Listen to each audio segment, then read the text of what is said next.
Alright guys, welcome back to more Trauma Team. I actually wasn't able to finish this in time. We're gonna go ahead and pick up where we left off last time. I already finished this, so I had to record this intro after that. But anyways, yeah, we'll go ahead and do the second half of this event, and I guess I'll see you guys afterwards.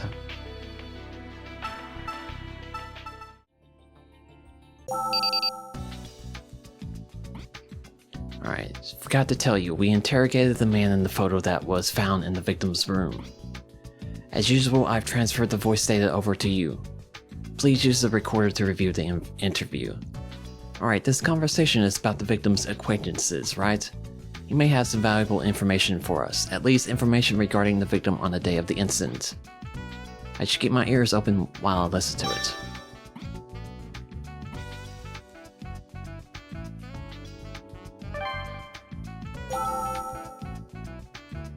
Alright, James Morton, 29, male. Dennis's friend. He was asked about how the victim had acted before his death.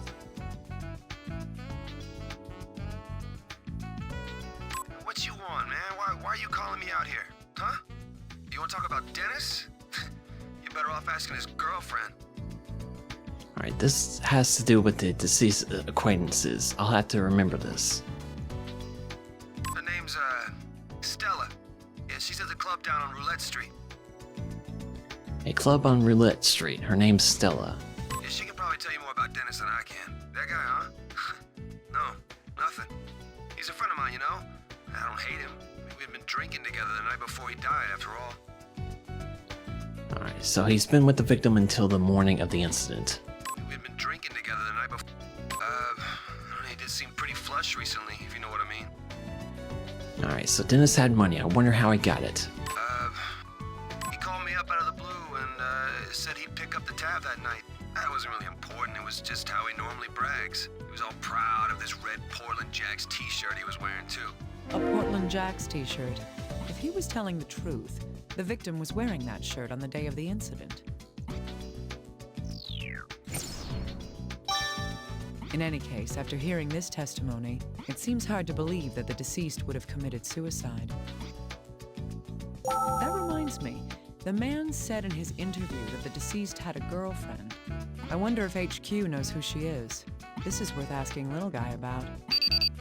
Yes, did you call Dr. Kimishima? I need you to look into somebody for me. A woman named Stella Abbott.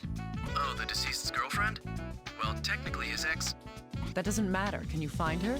We already have. HQ's just finished questioning her. Oh, should I send you the recording? Please. Now, if you don't mind. I feel like I'm getting closer to understanding who Dennis Taylor really is.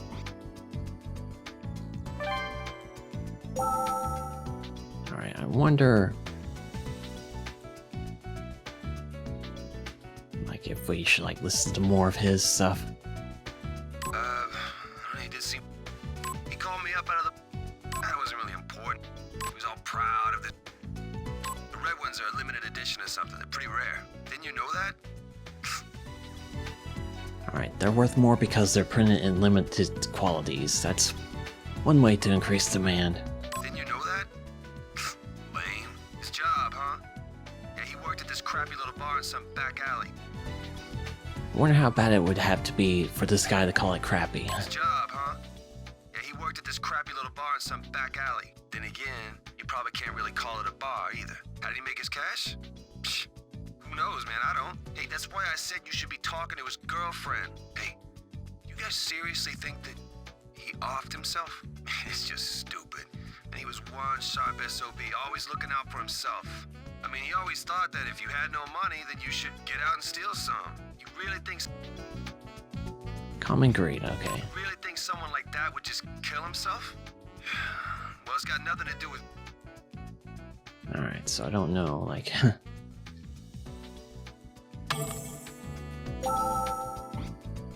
Alright, according to the victim's friend, the victim was wearing a t-shirt on the day he died. I may be able to learn something new from the information I've gained here. I should take another look at the personal effects.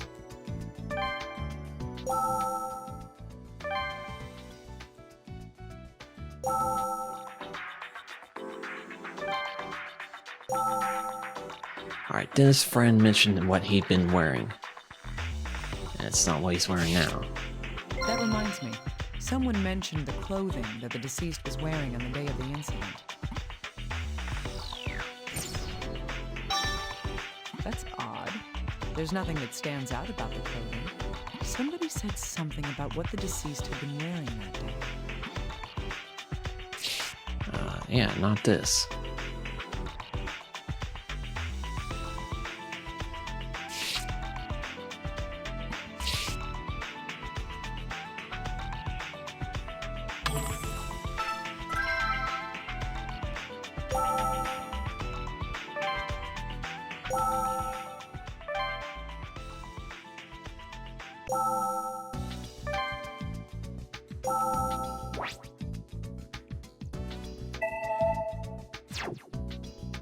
Alright, well, now let's try sorting through the information that's been gathered. I guess these two.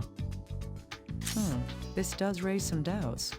The electrician supposedly came to the victim's room to fix his air, but he didn't repair the ceiling fan?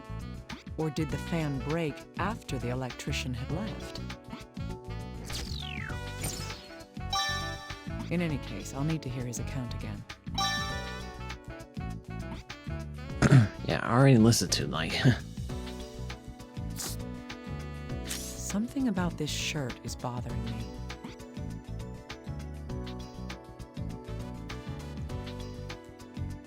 It's a different color, I guess.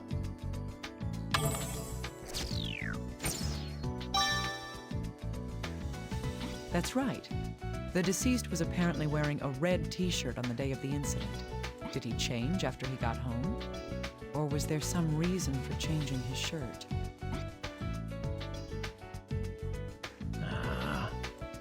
Yeah, I don't know.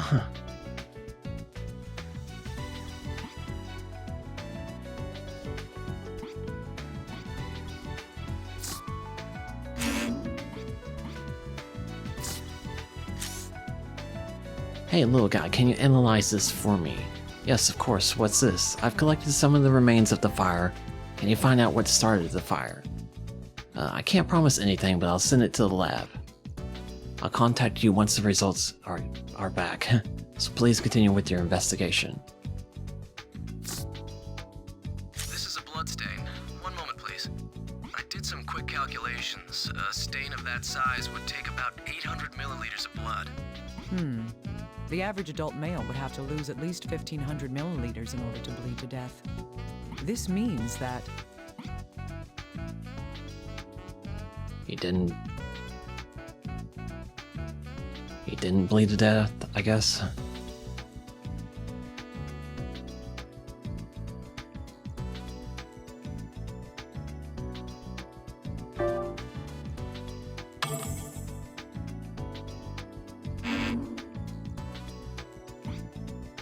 How could I do that?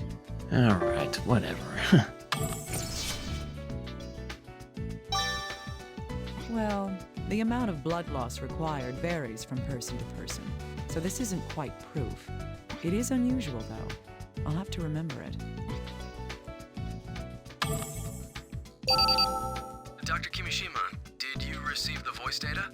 From the deceased's girlfriend? Have you sent it? You should be able to listen to it using the recorder. Please listen to it when you can. Right.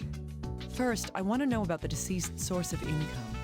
He did seem fairly well off for somebody without a steady job. Indeed. I'll be listening for that while I'm going over the recording.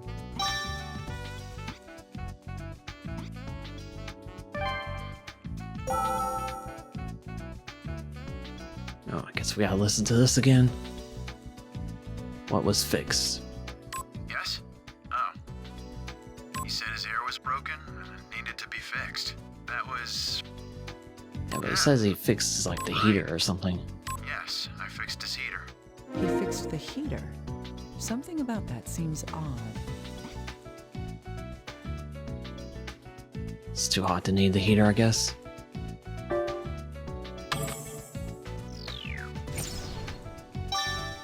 Yes, the deceased's neighbor mentioned that. Summer is already starting, and yet on the day of the incident, the deceased wanted to have his heater repaired? There's something strange about this after all. Alright, so maybe we combine the two witnesses, I guess. Well, I'm not seeing that, but...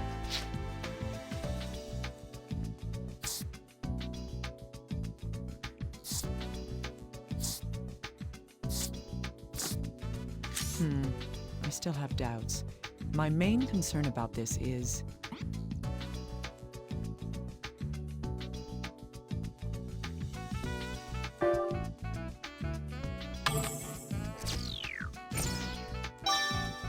Yes, fans circulate air within a room. If the owner was having his air system fixed, the fan should have been considered part of it. Why then would the electrician fix only the heater and not the ceiling fan?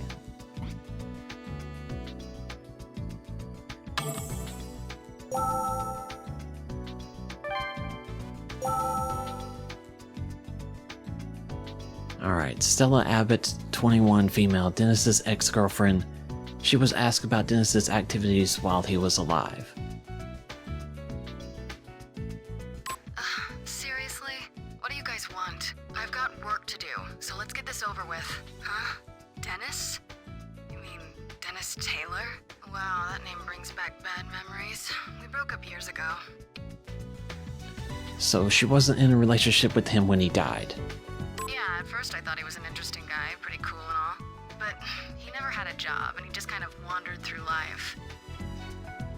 She certainly didn't think much of him then. But he never had a job, and he just kind of wandered through life. Oh, but he always had money. I'm sure he didn't come by it honestly. Not a very subtle hint there. Oh. Ugh, are you really this slow? Don't you get it? Drugs. He was a drug dealer. Good heavens.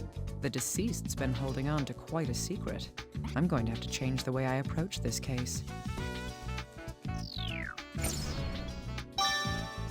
Let's go through the information we have, now that we know the deceased's true identity. Unbelievable. The deceased had this hidden dark side to him. This is looking more and more like a case worth investigating. If Dennis Taylor was a drug dealer, then there could be a variety of reasons to kill him. Still, I can't let my prejudices cloud the truth. I need to remain objective. However, it seems that we're going to have to change our views regarding this case. Right. I'll prepare the CSI's ALS. ALS, the advanced light source that can adjust the wavelength being emitted? That's right. An object's visibility depends on the light being reflected from that object. The ALS lets you select a particular wavelength to focus only on what you want to see. Or hide what you don't want to see. Huh? Oh, no. I'll try using it. Thanks, little guy. Alright, so I guess we gotta go back to the crime scene.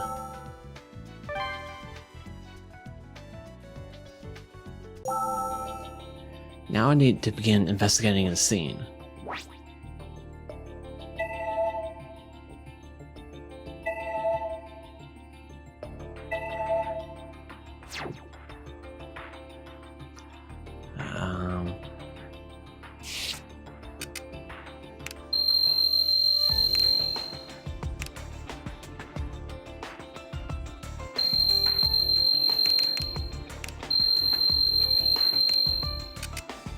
There's white powder scattered on the floor. It looks like there are footprints in it. I can guess at what this powder is, but I should send it in for analysis just in case.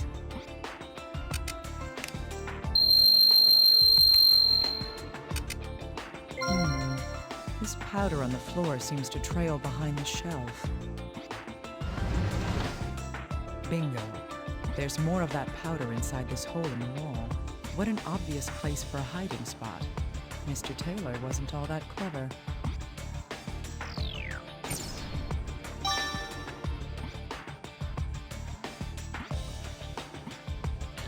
Alright, well that was quick.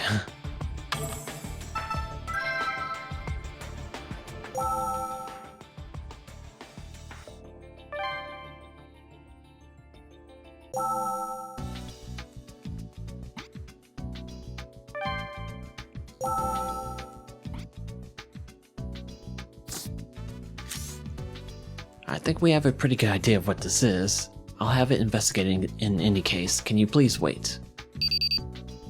Dr. Kimishima, about that white powder that was spread on the floor. There were traces of drugs found within it. A number of different sets of footprints were identified in that powder as well. They all belong to the firefighters, police, and you, of course. I see. That means...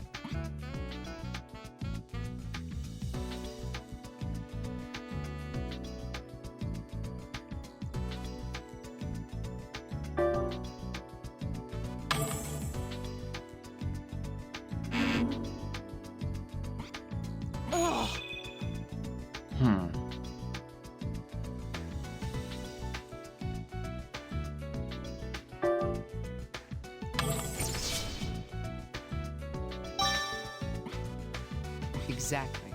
That would be the case. The room belonged to the deceased. If the drugs had been spread on the floor before the incident, his footprints should be there as well.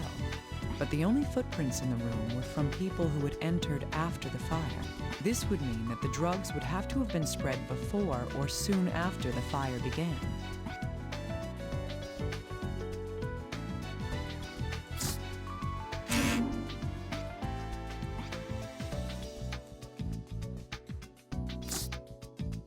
All right, let's go over the information we've gathered. First, the white powder.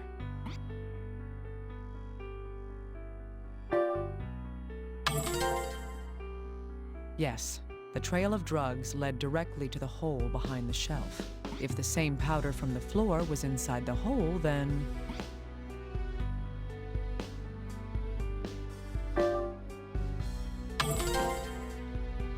That's right. But there weren't any drugs inside the hole.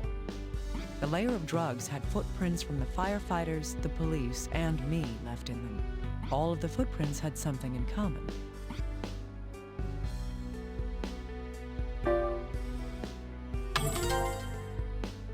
Indeed. There weren't any footprints from before the time the fire began. So from this, we can deduce that the drugs must have been scattered on the floor when...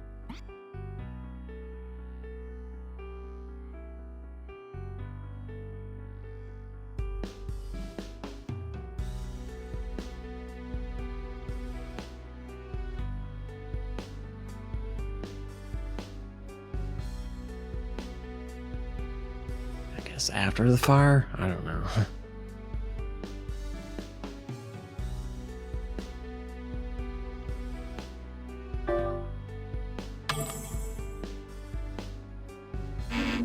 How could I do that? Yes. If I take this even further, I'd say that it would have been after Mr. Taylor stopped moving. In other words, it must have happened between his death and when the fire started. But why were there drugs on the floor?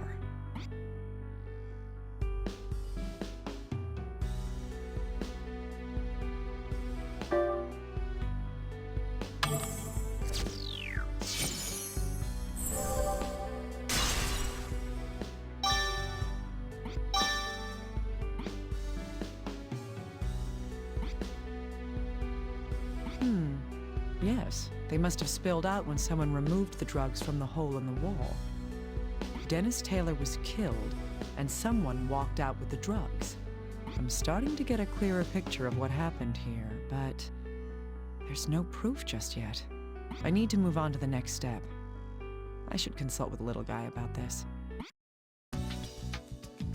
Dr. Kimishima, have you confirmed that it's a murder after all?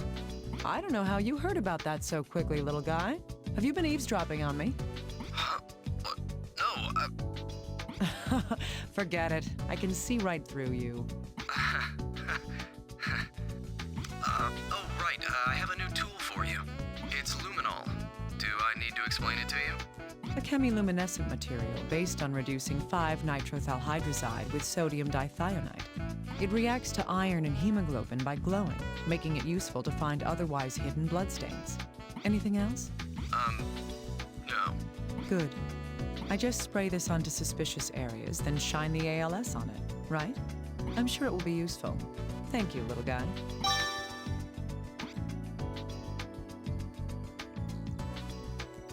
Alright, so back to the crime scene, I guess. Hopefully I don't die here. I don't have like a ton of health left.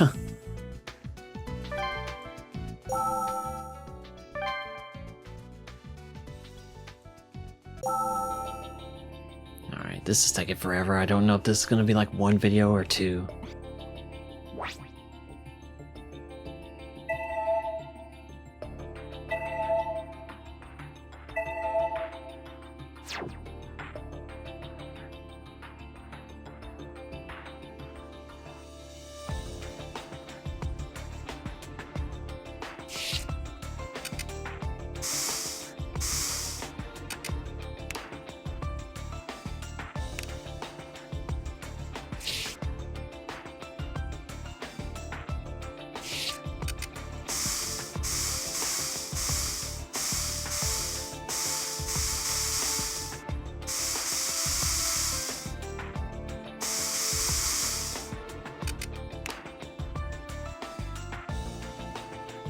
Okay, I'm not finding anything.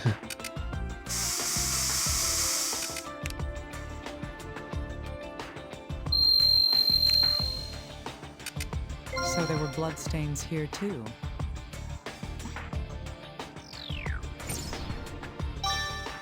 If these are from the deceased, we may be able to use this with something else that we know.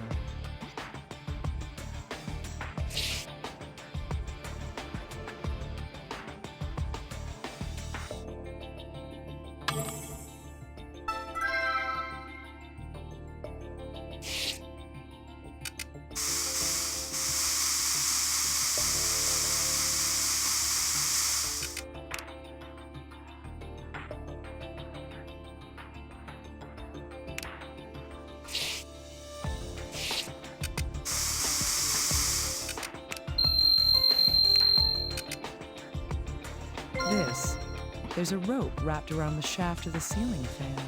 There's no mistake. Those are bloodstains.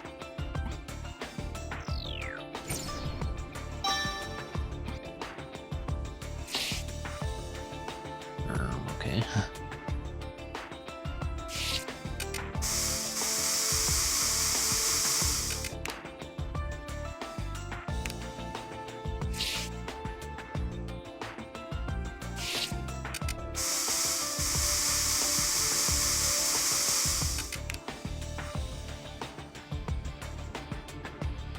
Yeah, I don't. It's obvious, like, he's probably was hanged there, and they moved the body there, I guess.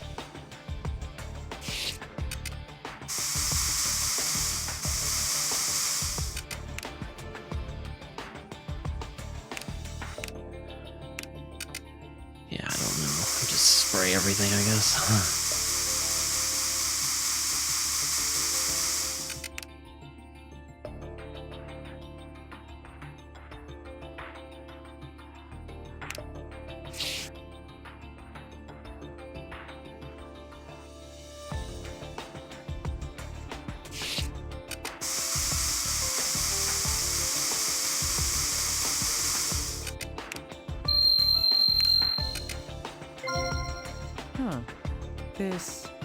There's a reaction to blood on this screw that's securing the doorknob. The screw seems rather loose as well.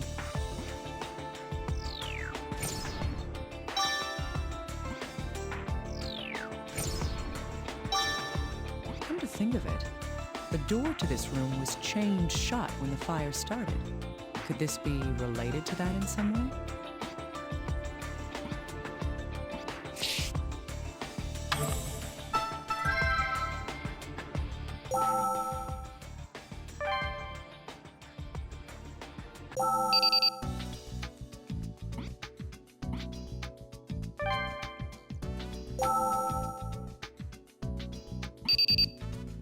Dr. Kimishima, sorry for the wait. The analysis of the burnt material has come back from the laboratory.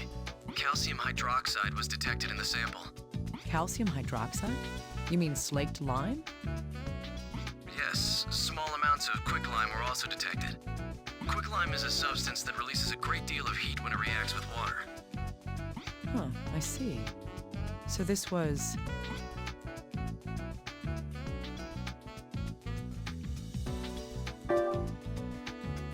I agree, but isn't it odd? If fire, there are far easier ways to go about it. You're right. There must have been a reason for this. It's our job to investigate that, isn't it?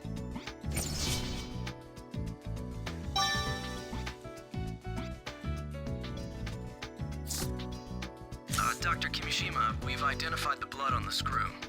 It's a DNA match with the victim, Dennis Taylor. Why would his blood be there, of all places?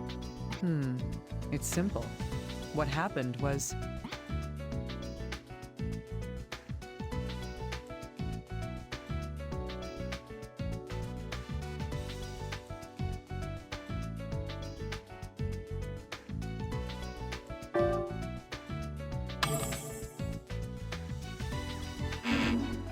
I can't mess around anymore. It's time to get serious.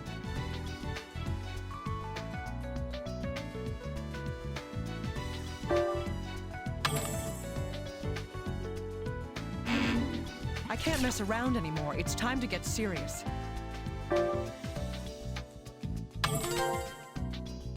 That's right. It's probably because it touched the murder weapon. Wait, why would the killer touch that screw with the murder weapon? He would have to, if the weapon was... I can't make any more rash decisions. I need to think cautiously.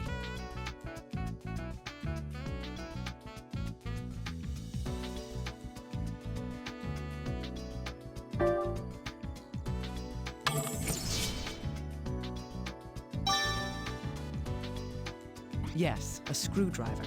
It was likely used to both loosen and tighten that screw. I see. Then the screwdriver left the blood on the screw while he was covering his tracks.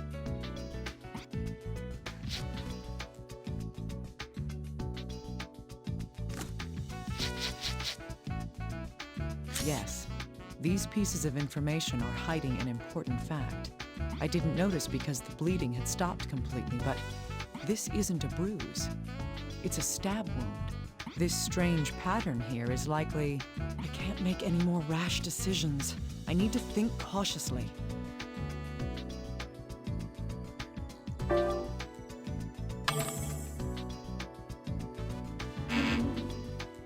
cannot make any more mistakes.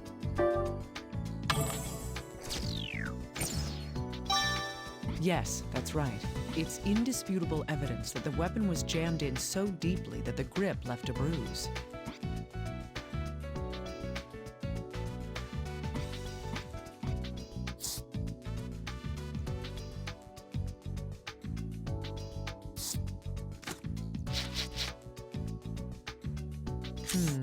Yes. These do lead the way to a definite truth. Looking at the location of the bruise, the tip of the screwdriver must have pierced Dennis's lung. His lung would then rupture, causing pulmonary emphysema, and he would have suffocated. This explains the spots of hemorrhaging in the corpse's eyes. What actually happened that day is slowly coming to light now.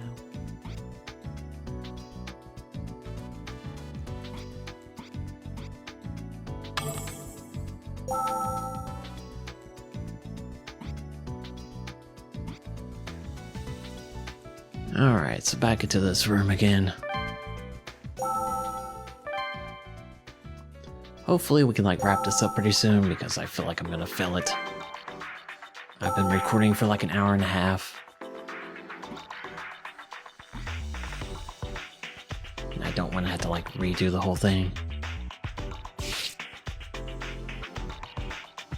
There's nothing to note here. I should check elsewhere. Yeah, you'd think there would be a piercing or something.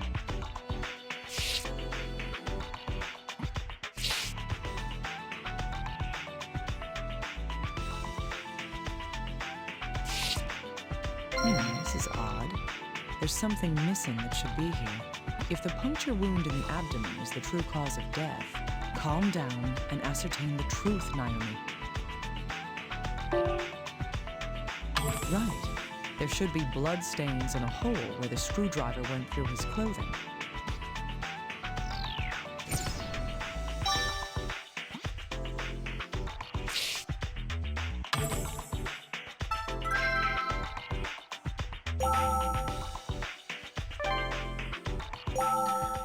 Okay, so let's go back to the office.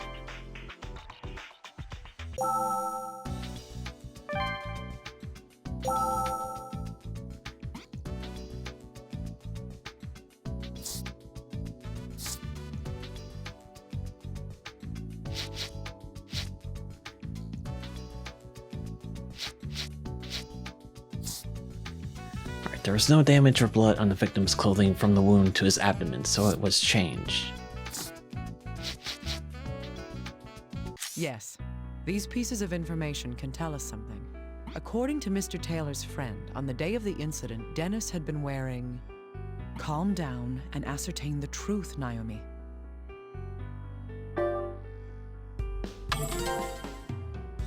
That's right. He was supposedly wearing a red Portland Jacks t-shirt that day. But when his body was discovered, it was wearing Calm down and ascertain the truth, Naomi.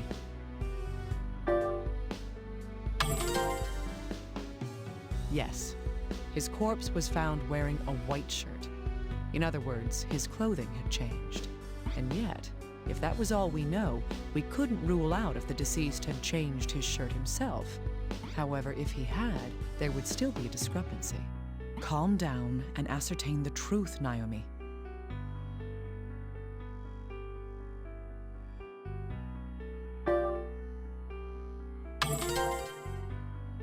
Yes, the corpse had a wound that wasn't reflected by the state of the clothing it was wearing.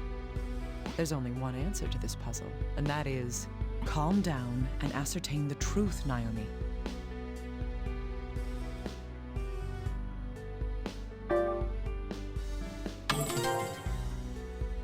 Indeed. Whoever had killed Mr. Taylor replaced the shirt he was wearing after killing him. The reason for doing that was, calm down and ascertain the truth, Naomi.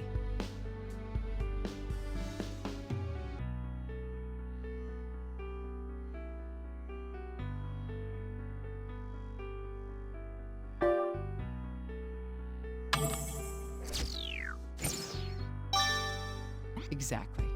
It was probably to hide the stab wound and make us believe the cut wrist was the cause of death. The killer staged the suicide in order to mislead us.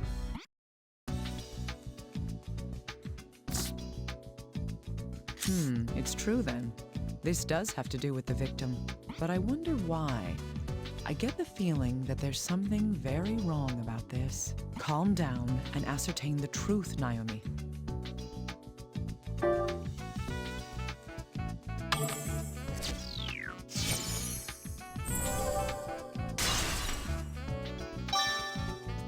Indeed. At first glance, it doesn't seem like these refer to the same person at all. On the one hand, drug-dealing scum enjoying his life. On the other, a man with suicidal depression. Either one of these clues is false, or there's more to this shady business that I haven't found out. In either case, the truth of the matter is that he was indeed a drug dealer. I still got all this stuff I need to go through. That's right. There were 2 different bloodstains left in the deceased's room. Now, which of these bloodstains happened first? Calm down and ascertain the truth, Naomi.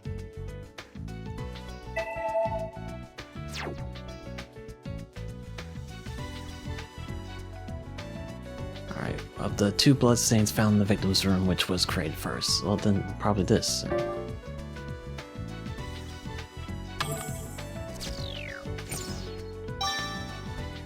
That's true, unless the corpse got up and walked over by itself.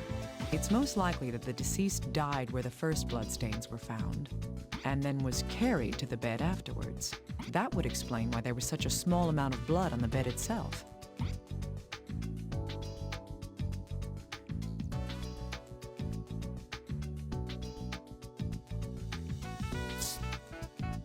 Alright, Dennis was killed when a screwdriver was stabbed into his right lung, causing him to suffocate. Yes, these 2 pieces can be combined into one. The rope wrapped around the ceiling fan is what caused it to break. The question now is why there was a rope around it in the first place.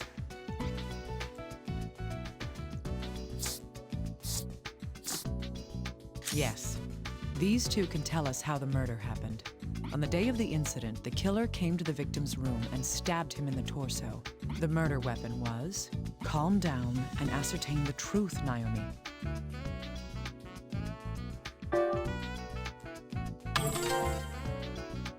Yes.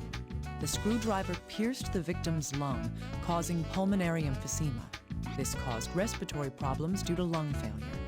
Thus, the cause of death was, calm down and ascertain the truth, Naomi.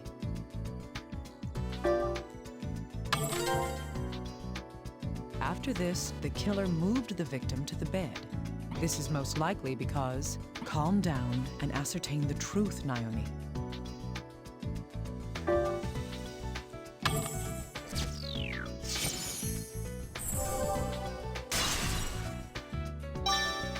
Indeed. The murderer then arranged the corpse to make the death appear to be a suicide. Alright, they're basically they already explained this, so That is why what would I you believe have to to answer case, these questions according like to the this? evidence we have gathered.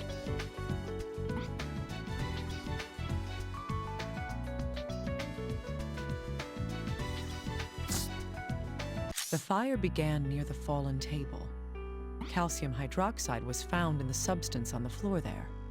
Calcium hydroxide is formed through the reaction of quicklime and water. That reaction creates something else as well. Calm down and ascertain the truth, Naomi.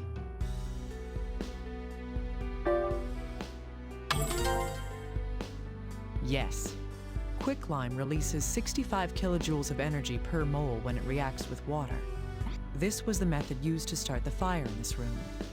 First, you would place a glass of water on the table. You would also put quicklime around the floor and on the table near the glass. When the table falls over, the hydration heat caused by the reaction would cause a fire. But why would the killer go through such a complicated plan to start a fire? Calm down and ascertain the truth, Naomi.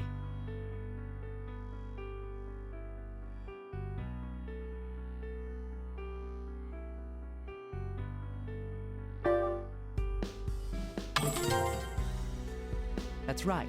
If all he wanted was a fire, he could have just set something on fire. The killer needed to have a delay until the fire began. That's why he devised a plan that made use of two components. Calm down and ascertain the truth, Naomi.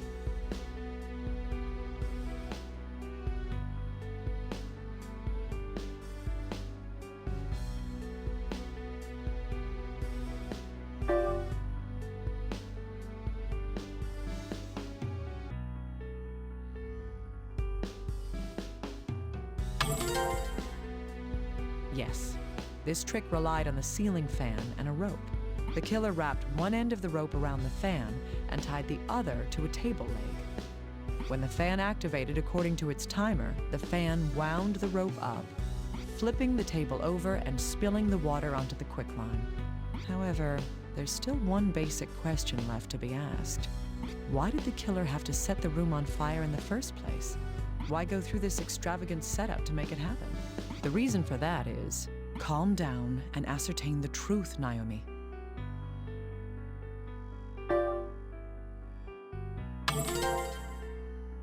Exactly. Due to the fact that there was nothing flammable added to the body itself, the culprit never intended for the corpse and the evidence to be destroyed in the fire. Instead, the killer wanted to cause a commotion that would draw attention to the corpse. Now then, why would that be? Calm down and ascertain the truth, Naomi. That's right.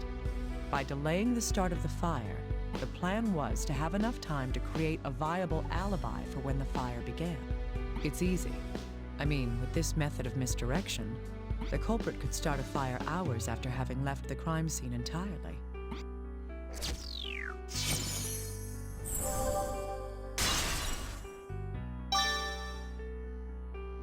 This is the entire truth behind this mysterious arson. Okay, problem is we still got like this.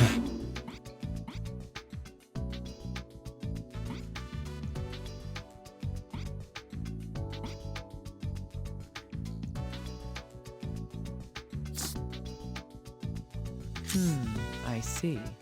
These two are related. There are no vital reactions to the broken finger. That means the damage occurred after death. Considering that the killer must have changed the victim's clothing after death, calm down and ascertain the truth, Naomi.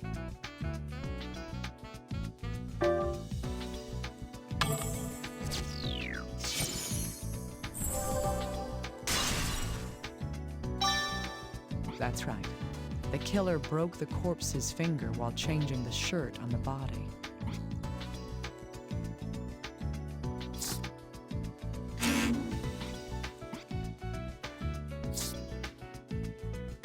Alright, the screw on the door plate was very loose. I need to have this analyzed in great detail. Okay. What's this? It just looks like a loose screw to me. Think harder, little guy. How was the room when the firefighters arrived at the scene? The entrance was closed, but was it completely inaccessible? Calm down and ascertain the truth, Naomi.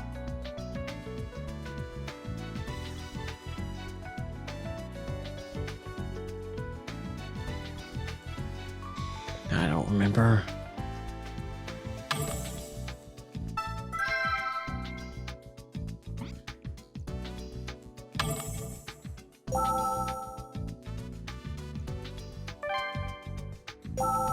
I have to go back to hers. Yes, that's right. I've been keeping the window. That's how it was. Yes, I heard this. And then I was. I looked out the window and saw. I ran over to my neighbor's door, but nobody answered when I pounded on it. But I had to see if there was anyone in there, so I pulled on the door. It was chained from the inside, and no one answered me when I yelled. Yes, the fire truck came soon after that. A firefighter cut the chain on the door and went inside. My neighbor? Alright, so it was just chained. Okay.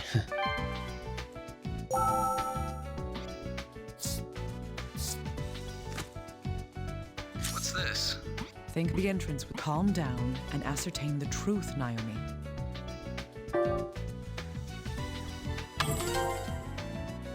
That's right. The chain on the door had been attached, but the door itself wasn't locked. Sorry, but the door only opens about 15 centimeters with the chain attached. I don't even think a small child could get through a space that small. You're so unimaginative. Flex your mind and think about it. Listen to me. What I'm trying to tell you is, calm down and ascertain the truth, Naomi.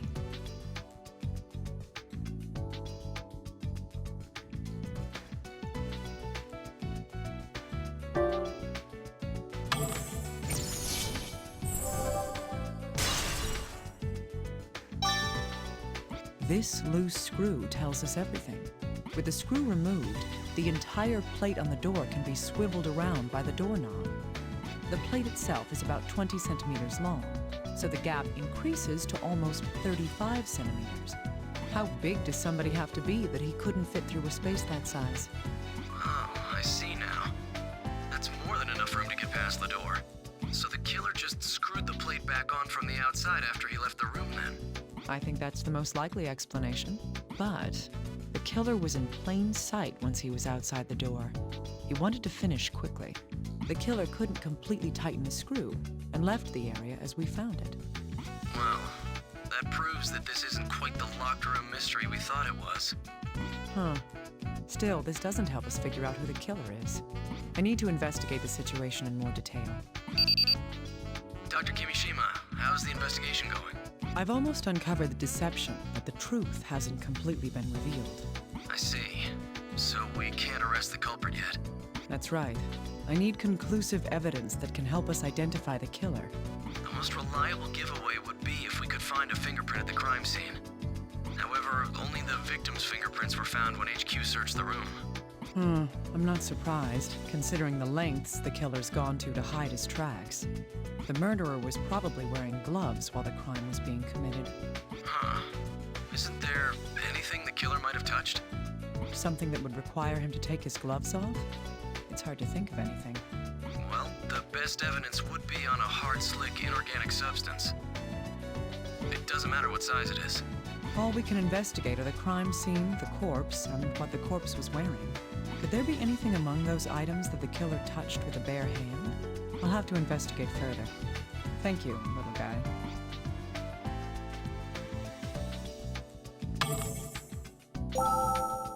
Alright, we'll know for certain if I can find a fingerprint, but where can I find something hard and smooth on the corpse or on the personal effects? Was there anything like that? In any case, I should take a look.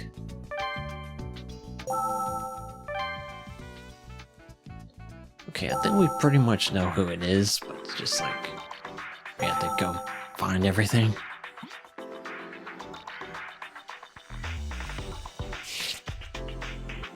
The killer put this shirt on the victim's corpse after the murder took place. That would mean that the killer would have had to button the shirt up as well. Buttoning up a shirt with gloves on is no easy task. If my predictions are correct,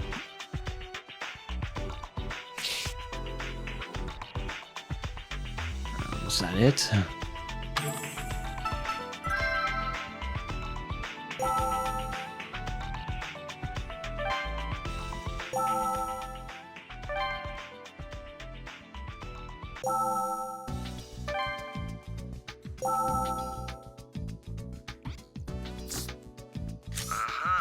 The buttons on the victim's clothes, huh? I'll look into them right away. One moment, please. hopefully this will help us find the identity of our mystery murderer. Dr. Kimishima, it was there. I found it. There's a fingerprint from someone who isn't the victim. It's, a right thumb. Great. Run the print through the list of registered offenders immediately. Leave it to me. Such an attention to detail has gone into this. It can't possibly be a first-time offender. There has to be a match for this fingerprint in our records. I sincerely hope so. This case should be over soon.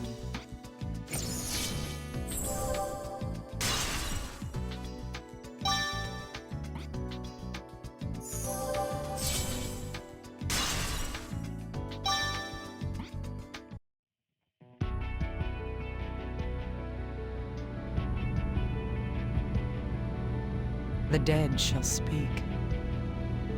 Let's put together the truth of what happened here.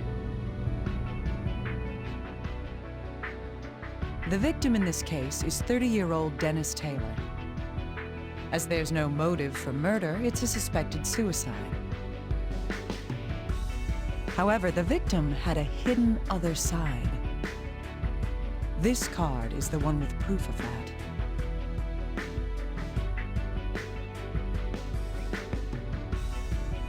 What? The side of the victim that had been hidden in the case was Dennis the Pusher?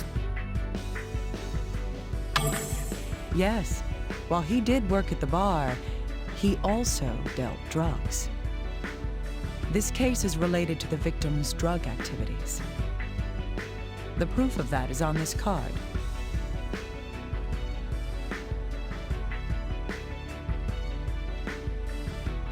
Missing drugs, I guess?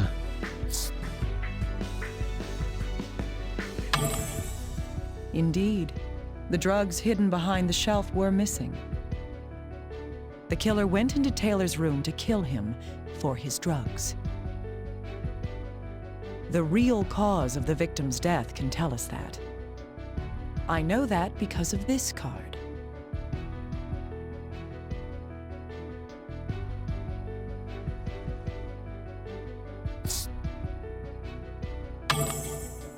Right. The wound on the wrist was not the true cause. Next, the killer disguised the murder as a suicide. This card proves the misdirection used to hide the murder.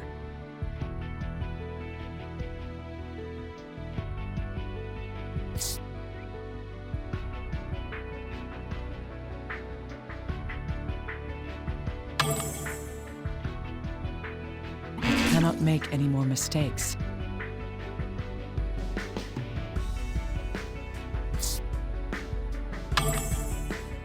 Yes, the appearance of suicide covered up the real cause. The next topic is the secret hidden in the room itself. The murderer used a trick to create a locked room mystery. It was made to seem as if the victim was the only one there. This card shows the trick that had been used.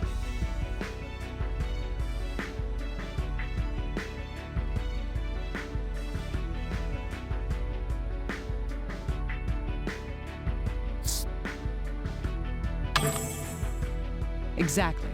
The killer thought this would clear his trail.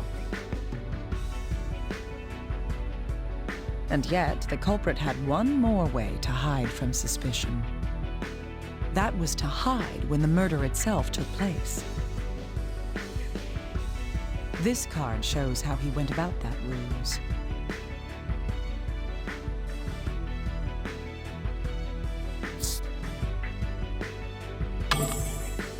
The murder took place 3 hours prior to the fire's start.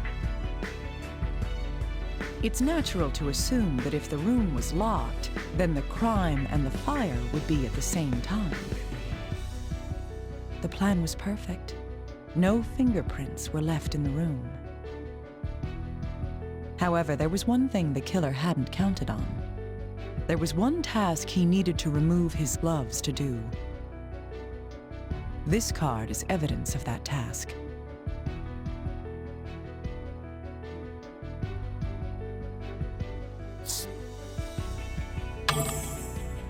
He probably couldn't button the clothes with his gloves on. No matter how small the buttons, they were still prints. Even a fragment of a fingerprint can be used to identify him. The victim must have been surprised. After all, he thought the killer was a customer. This is what he said at the very end.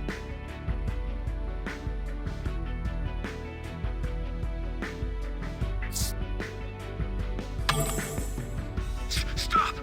You! No! The final flickers of this soul's light show me the truth.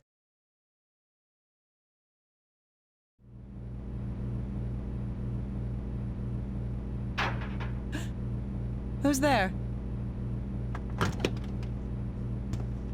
I'm sorry. I must have surprised you. You're that electrician.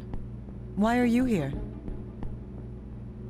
Oh, I was called up because a switchboard blew. I need to have it fixed by tomorrow. I see. That sounds difficult.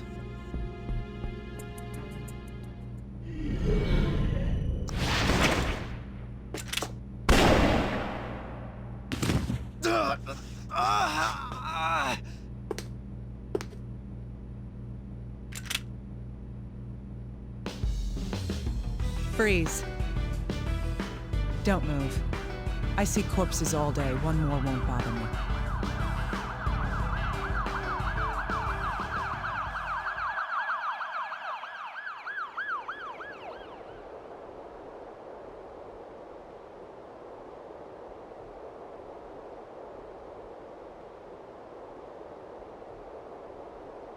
Naomi!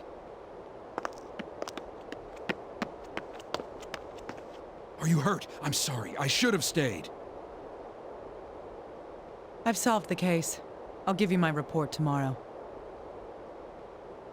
The report can wait. Naomi, you must think of your safety. Nobody lives forever.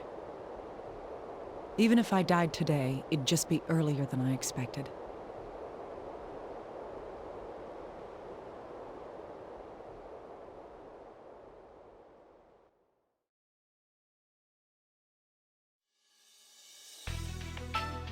Okay guys, well I guess we'll end the video here. Thanks for watching. That was a really difficult one. It took me over 2 hours and I had to like look up the answers near the end just so I didn't fail that and have to restart it. So anyways, I guess we'll go back to the first character. We'll do, what, scene 3 for them? Yeah, so I guess we'll do that one next time. Okay, see you then. Bye guys.